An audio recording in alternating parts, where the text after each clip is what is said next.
할렐루야. 우리 샤론 찬양팀 은혜로운 찬양 감사합니다. 우리 교회에 찬양팀이 참 많죠. 샤론 찬양팀, 또 에덴힐 찬양단, 또 주일 오후 찬양 예배 인도팀, 수요 예배 찬양팀. 참 우리 교회 참 대단한 교회입니다. 우리 찬양팀들이 하나님께 영광 돌리실 때마다 우리 하나님께서 크게 영광 받으실 줄 믿습니다. 우리 한번 옆에 분들과 인사하십시다. 우리 교회 참 복된 교회 데이 한번 해봅시다.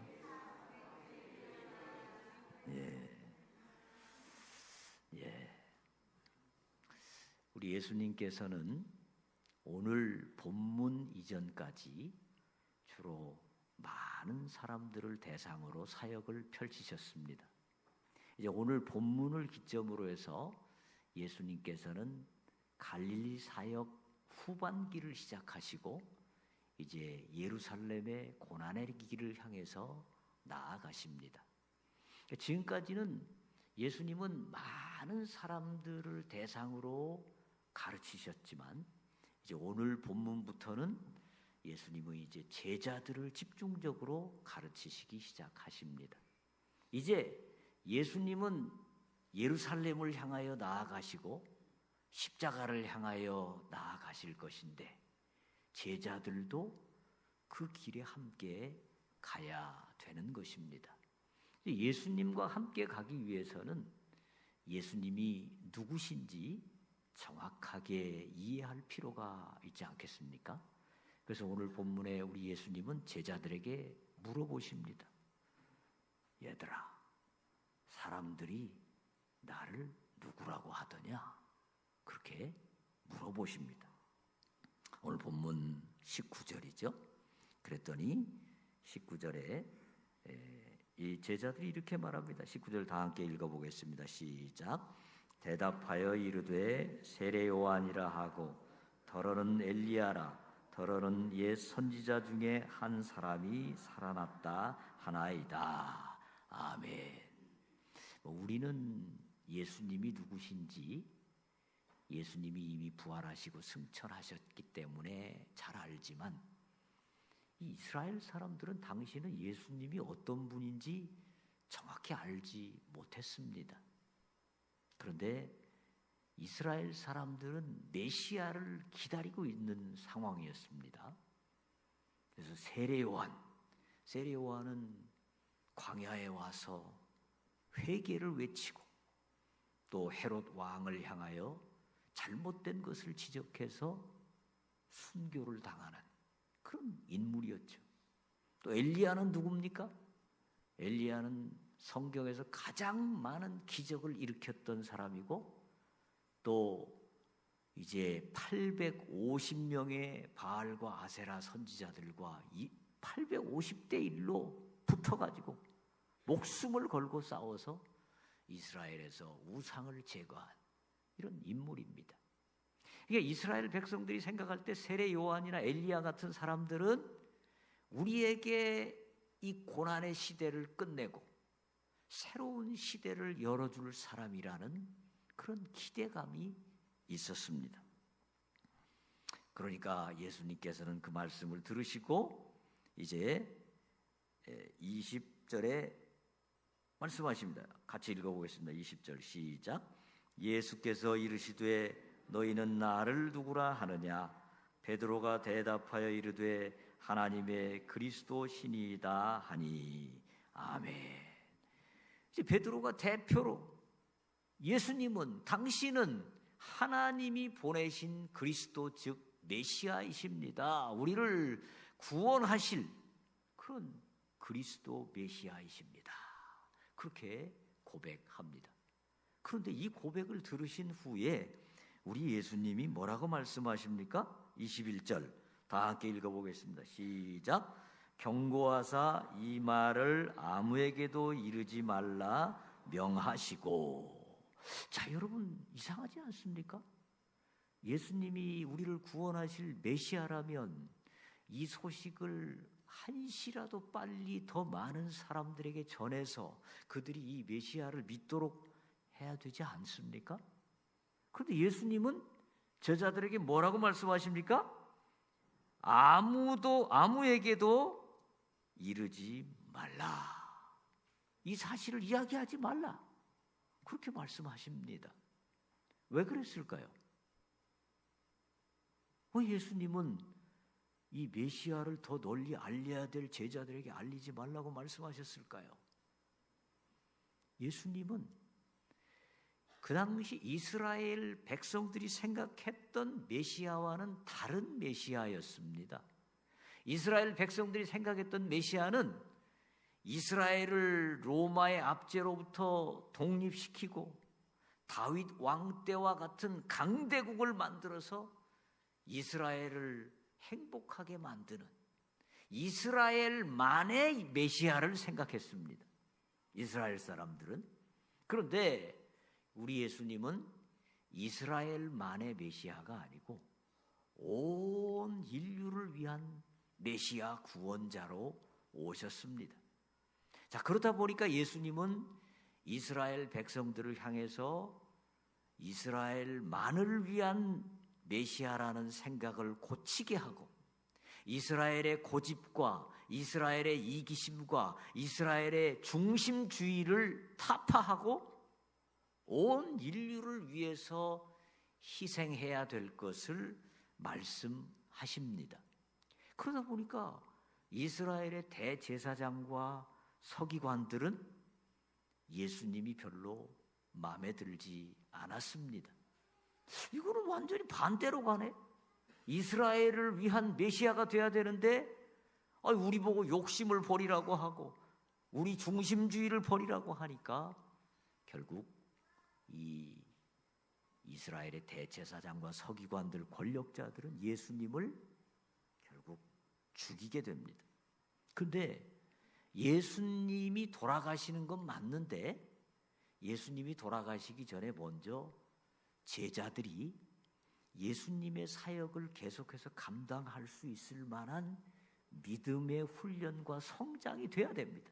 그게 되지 않고 예수님이 돌아가시면 예수님의 사역을 이을 사람들이 없어지는 것입니다.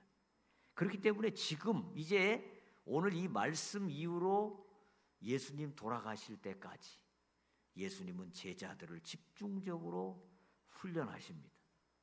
예수님의 길을 뒤따라갈 수 있도록. 자, 그러니까 예수님은 늘 때에 대해서 말씀을 많이 하셨습니다. 때. 하나님의 때에 관심이 많으셨고요. 그 때를 따라 활동하셨습니다. 예를 들면 요한복음 12장 23절에 보면 그 후반절에 보면 함께 읽어보겠습니다. 시작. 인자가 영광을 얻을 때가 왔도다. 또 마가복음 14장 41절 하반절에도 보면 같이 읽어보겠습니다. 마가복음 14장 41절 시작. 때가 왔도다. 보라, 인자가 죄인의 손에 팔리느니라. 아멘. 우리 주님은 항상 뭐라고 말씀하세요? 때가 왔도다.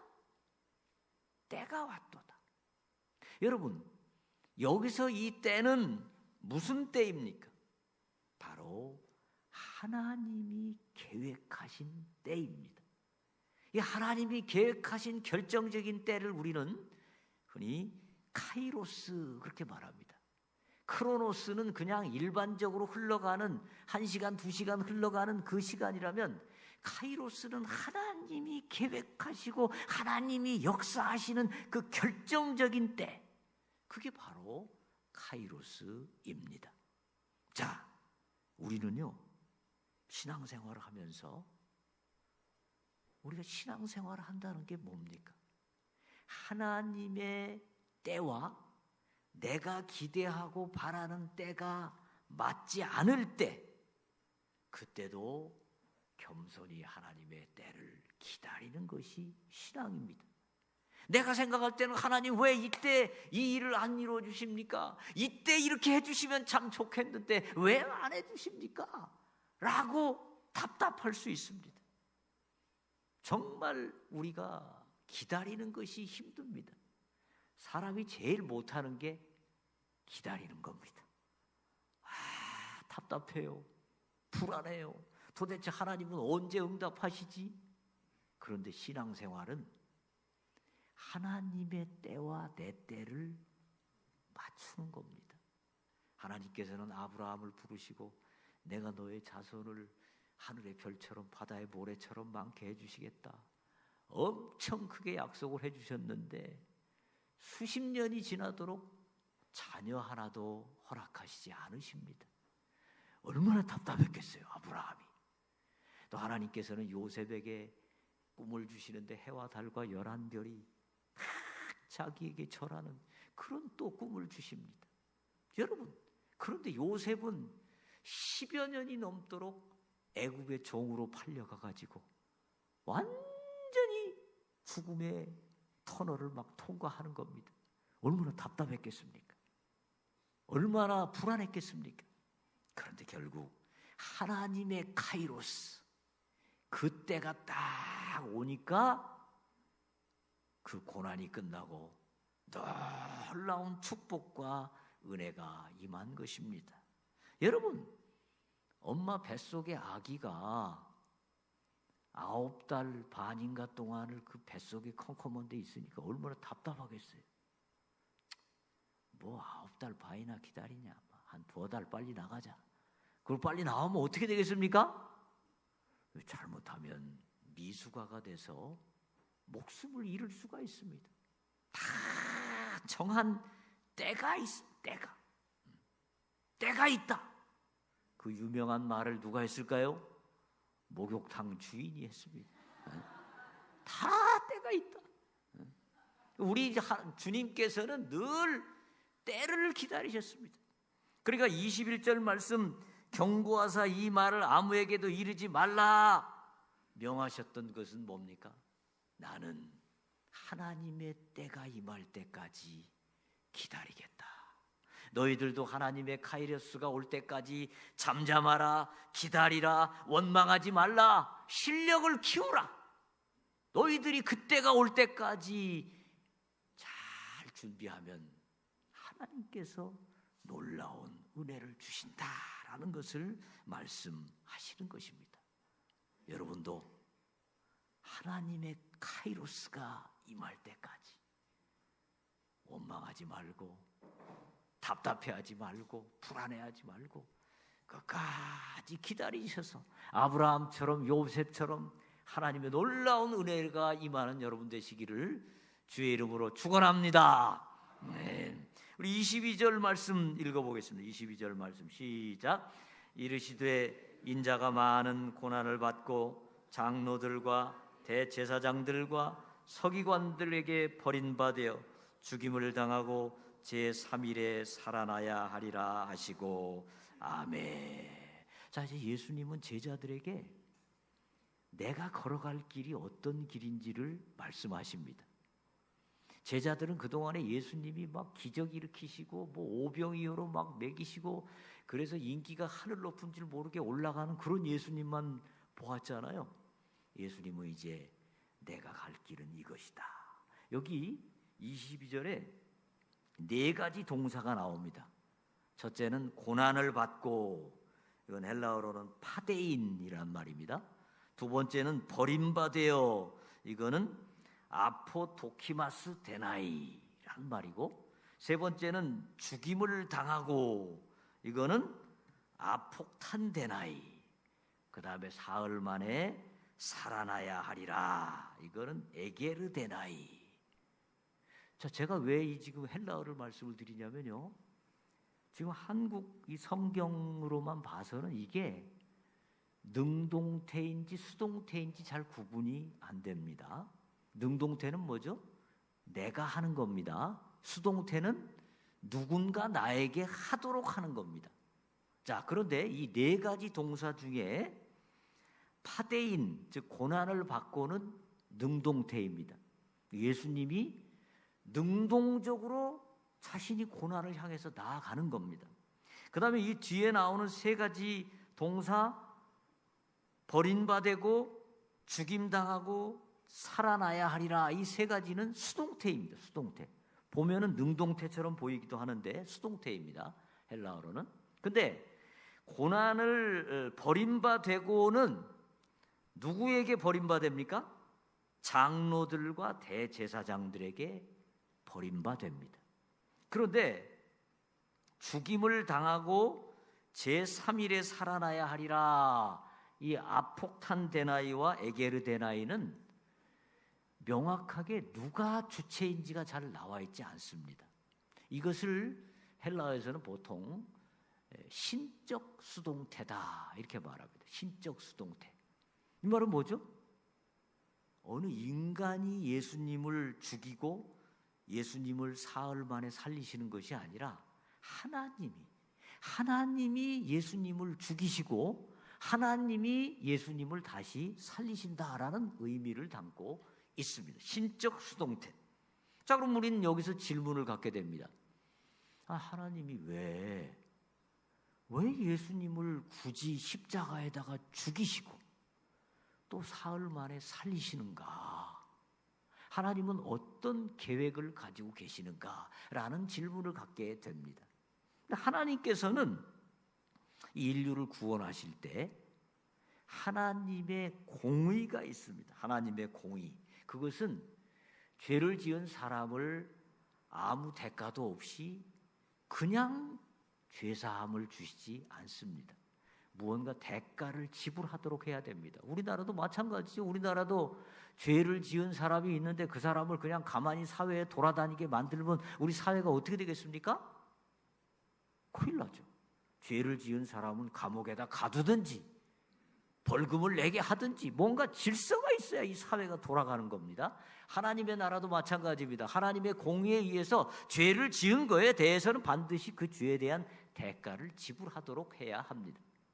그래서 하나님께서는 예수님을 온 인류의 죄를 대신 지고 십자가에 달리도록 하셨습니다. 신명기 21장 23절 하반절에 보면 이런 말씀이 나오죠. 신명기 21장 23절 하반절에 나무에 달린 자는 하나님께 저주를 받았음이니라. 나무에 달린 자는 하나님의 저주를 받은 자입니다. 예수님은 어디에 달리셨습니까? 나무 십자가에 달리셨습니다. 하나님의 저주를, 인류의 모든 죄를 대신해서 그 저주를 받으십니다. 그리고 베드로전서 2장 24절은 말씀합니다. 베드로전서 2장 24절 다 함께 읽어보겠습니다. 시작.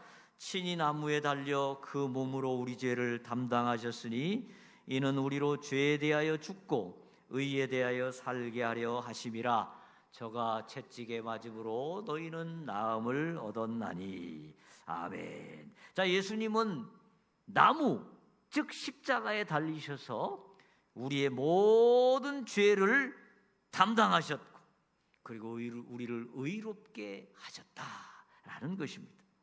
자, 그러니까 예수님은 이 사명을 위해서 지금 예루살렘을 올라가시고 이 사명을 위해서 이 땅에 오셨다라는 것입니다. 여러분, 예수님이 이 땅에 오셔서 편안히 잘 먹고 잘 사시고 예쁜 마누라 얻어가지고 토끼 같은 새끼들 많이 낳고 잘 사셨다. 오래오래 장수하셨다. 그러면 예수님이에요, 아니에요? 예수님이 아닙니다. 그러면 그냥 옛날 동화책에 나오는 복 많은 아저씨죠. 예수님이 왜 예수님입니까? 예수님이 왜 우리의 주님이십니까? 왜 우리가 예수님을 찬양합니까? 왜 우리가 예수님께 영광을 돌립니까? 왜 우리가 예수님을 사랑합니까? 왜 우리가 예수님을 그토록 사모합니까?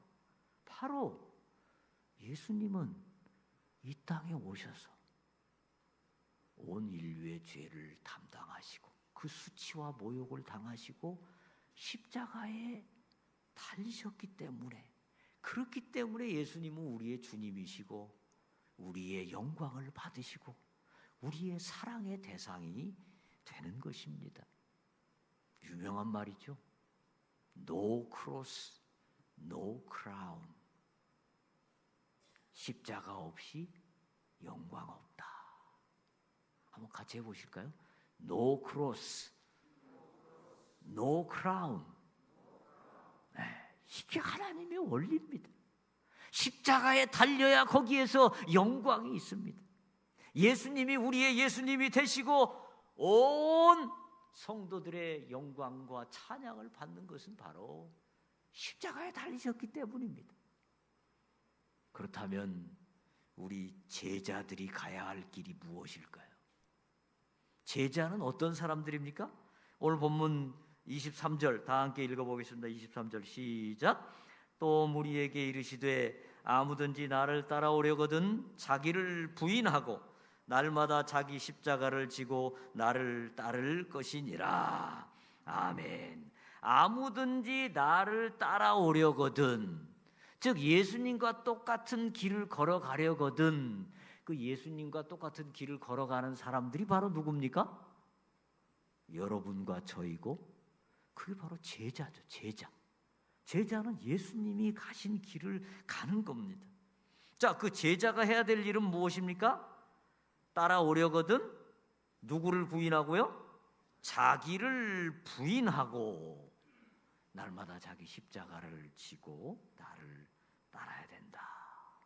여기서 자기를 부인한다는 것은 헬라어로 아르레오마이라는 것인데요, 포기하는 것이고 거절하는 것이라는 의미를 담고 있습니다. 여러분, 어떤 주석에 보니까 하나님을 따르는 경건이 뭐냐? 우리 제자로서 경건한 삶을 살아야 되잖아요. 경건이 뭐냐? 바로 하나님 그분 때문에 할 수 없는 일이 있는 사람, 하나님 그분 때문에 할 수 없는 일이 있는 사람, 그 삶이 바로 경건이라는 것입니다. 인간적으로 생각하면 하고 싶은데, 인간적으로 생각하면 먹고 싶은데, 하나님 그분이 계시기 때문에 하지 않는 삶, 이게 바로 경건이고 이게 바로 제자입니다. 어떤 자매는요,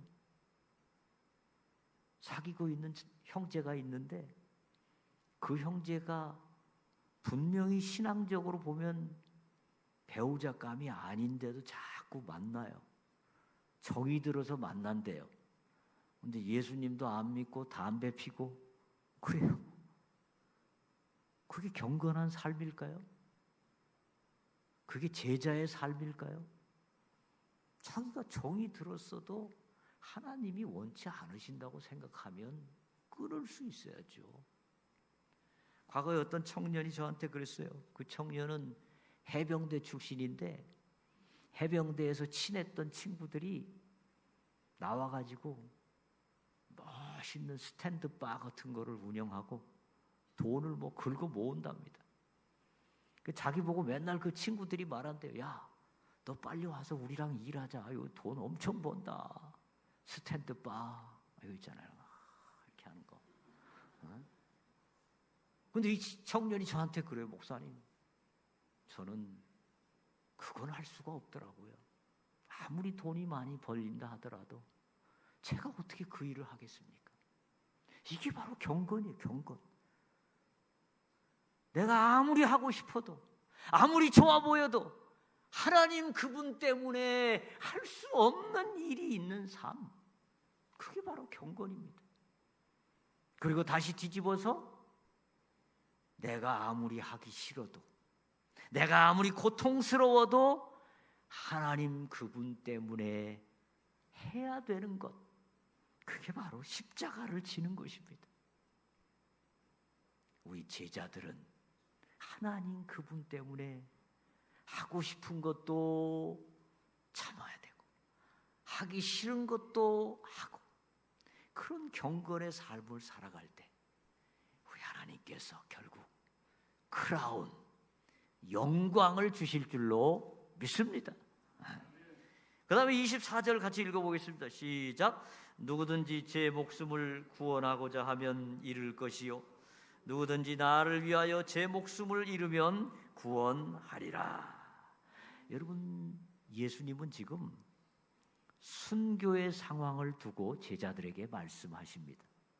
제자들이 나아가서 복음을 전할 때 때로 순교할 수 있다라는 것입니다. 순교할 수 있는 상황에 닥쳤을 때 내 목숨을 구하고자 하면 내 영원한 영생이 날아가는 겁니다. 근데 내 목숨을 들여서 예수님을 사랑한다면 내 영생을 얻게 된다라는 것을 말씀합니다.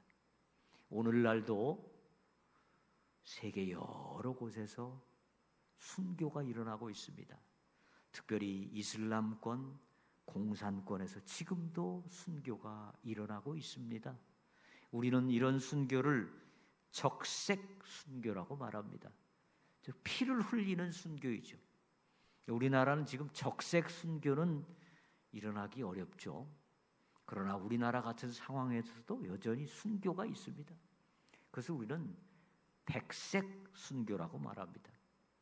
순교는 아니지만, 죽지는 않지만 예수님 때문에 때로 고통과 십자가를 져야 될 때가 있습니다. 여러분, 칼로 목을 베어서 한꺼번에 단순간에 죽는 순교도 참 귀하지만 매일 한 번씩 칼로 찌르고 30년 동안 칼로 찔러서 죽는 거 쉽겠어요? 어렵겠어요? 그것도 쉽지 않겠죠. 그런 순교를 뭐라 그래요? 백색 순교. 코로나가 한참 진행되던 때에 어떤 분이 취업 면접을 봤습니다. 합격이 됐습니다. 이제 내일부터 와서 일하십시오 라고 말해놓고 사장이 갑자기 아참, 그런데 혹시 교회 다니세요? 그걸 물어보는 거예요. 이분이 네, 교회 다닙니다. 죄송합니다. 저희 회사는 교회 다니는 사람을 뽑을 수가 없습니다. 그때 한참 코로나 막 왕성할 때 그랬잖아요. 이게 백색 순교예요. 예수님 때문에. 그러나 우리 하나님께서 그 뒷얘기는 저도 잘 모릅니다만은 더 좋은 직장을 주시지 않으셨을까요? 네. 백색 순교. 그들에게 멸류관과 상급이 기다릴 것입니다. 26절 우리 함께 보겠습니다. 26절 시작. 누구든지 나와 내 말을 부끄러워하면 인자도 자기와 아버지와 거룩한 천사들의 영광으로 올 때 그 사람을 부끄러워하리라. 여러분, 코로나 이후에 참 신앙생활을 하는 것이 좀 부끄러운 시대가 되고 있습니다. 많은 사람들이 기독교인들을 무시하고 멸시하고 천대하는 경우가 있습니다. 이 대학생들이 학교에서 교회 다닌다는 얘기를 마음대로 잘 못하는 분위기가 되고 있다고 합니다. 직장 다니면서 교회 다닌다는 얘기 마음대로 못하는 경우가 많다고 합니다. 그런 점에서 생각하면 우리 청년들, 학생들, 또 직장인들 정말 귀한 분들입니다. 자, 26절 말씀을 다르게 뒤집어서 읽어보면 아무리 힘들고 어려워도 부끄러워도 예수님을 부끄러워하지 않고 예수님을 자랑스럽게 여기고 예수님께 영광을 돌린다면 그 사람은 예수님이 다시 오실 때 우리를 자랑스럽게 생각하시지 않을까요? 여러분, 전도하다 보면 부끄럽고 모욕당할 때 있습니다. 우리 토요 전도팀 전도하실 때 참 어려움 많으시죠? 저도 전도해 보면 어떤 때 전도지를 주면 이런 거 왜 줘요? 탁 부딪히고 가는 사람도 있고, 요새도 예수 믿는 사람 있나? 그러고 가는 사람도 있고, 그럴 때 굉장히 좀 무안하죠. 창피하죠. 그런데 예수님을 위해서 그런 모욕을 당하는 사람, 그걸 기쁨으로 여기는 사람, 그들에게 하나님의 영광이 예비되어 있습니다. 오늘 말씀의 제목이 무엇입니까? 예수님의 길, 제자의 길입니다. 이 두 길의 공통점은 무엇입니까? 고난과 희생의 길입니다. 때로 부끄러움을 당해도, 고난을 당해도, 버림받아도, 십자가를 져도 그것을 기쁨으로 감당하는 길입니다. 우리는 어떻게 그 길을 걸어갈 수 있을까요? 22절 마지막 부분에 죽임을 당하고 제3일에 살아나야 하리라. 살아나야 하리라. 에게르 데나이. 이게 내가 살아나는 게 아니고 수동태, 즉 하나님이 살리신다는 거예요. 하나님이 우리를 반드시 사흘 만에 살려주실 줄로 믿습니다. 우리가 때로 고난을 당할 때 있어요. 예수님 믿다 보면 이거 손해나는 것처럼 생각되는 때가 있습니다. 수치당할 때가 있습니다. 여러 가지 핍박당할 때가 있습니다. 그러나 그 고난당한 사람, 죽임당한 사람, 그를 우리 하나님께서는 반드시 에게르 데나이 살려주시는 줄로 믿습니다. 여러분, 여기 지금 중학생들 오늘 입교하기 위해서 와 있는데, 학생 때 공부하는 거 얼마나 힘듭니까? 공부하기 힘들다고 맨날 공부하라고 놀러 댕기고 여학생하고 놀러 댕기는 남학생 부러워요? 안 부러워요? 우리 5명 대답해 보세요. 부러우면 안 되죠. 안 부러워요. 공부가 힘들고 어렵지만 기쁩니다. 보람이 있어요. 왜? 이게 결국 우리의 삶을 복되게 할 것을 믿기 때문에. 여러분, 우리는 반드시 우리 하나님께서 에게르 데나이, 우리를 살려주시고 우리를 영원히 영광되게 하실 것을 믿고 이 땅 가운데서 예수님처럼 기쁨으로 파대인 고난을 스스로 고난을 감당하시고 고난의 길을 걸어가셔서 하나님께 영광 돌리시는 여러분 되시길 주의 이름으로 축원합니다.